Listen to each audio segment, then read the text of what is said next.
साखरेच्या निर्यातीवरची बंदी म्हणजे एकूणच साखर उद्योगाची आणि ऊस उत्पादक शेतकऱ्याची अवस्था अशी झालेली आहे की आई जीव घालीना आणि बाप भीक मागून देईना. एकतर गेल्या 4 वर्षामध्ये केंद्र सरकारनं साखरेची एमएसपी वाढवलेली नाही आहे आणि एमएसपी न वाढवल्यामुळं 4 वर्षामध्ये सातत्यानं साखरेचे भाव स्थिर राहिलेले आहेत, वाढत नाहीये. यावर्षी देशामध्ये साखरेचं उत्पादन घटलेलं ही गोष्ट खरी आहे. मग सरकार जर का साखरेची एमएसपी वाढवणार नसेल, जगाच्या बाजारामध्ये साखरेला भाव चांगला मिळत असेल, तर मग साखर कारखान्यांनी साखर निर्यात का करू नये आणि त्यालाही तुम्ही बंदी घालता, स्वतःही भाव वाढवत नाही. याच्या पाठीमागचं केंद्र सरकारचं लॉजिक काय आहे?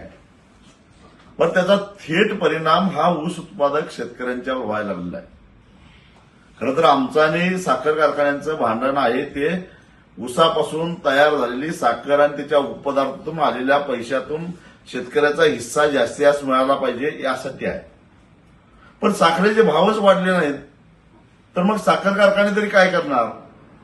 आणि त्यामुळे आज परिस्थिती अशी आहे की देशामध्ये जवळपास 12,000 कोटी रुपयाची ऊस उत्पादक शेतकऱ्यांची देणी थकलेली आहे.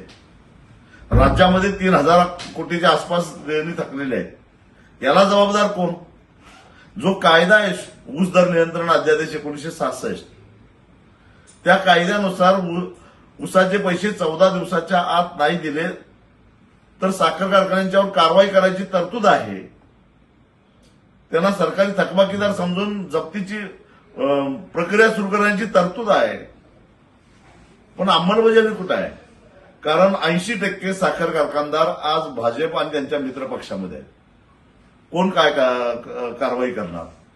म्हणजे याचा थेट परिणाम साखर कारखानदारांचं सोडावं, ते काही साखरेचे पैसे मिळत नाहीत, साखरेला दर नाही म्हणून हात वर करतात, सरकार कारवाई करत नाही माहिती आहे. त्याचा थेट फटका बसतो तो ऊस उत्पादक शेतकऱ्यांच्यावर. एका बाजूला रासायनिक खताचे दर आकाशाला भिडलेले आहेत.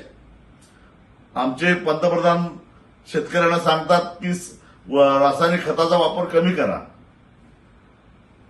दुसऱ्या बाजूला साखर कारखानदार पैसे द्यायला तयार नाहीत.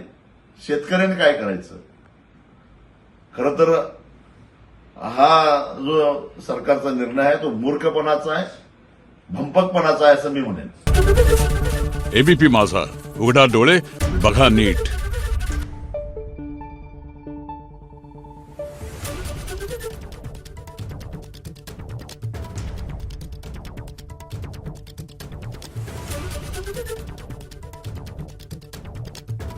Thank you.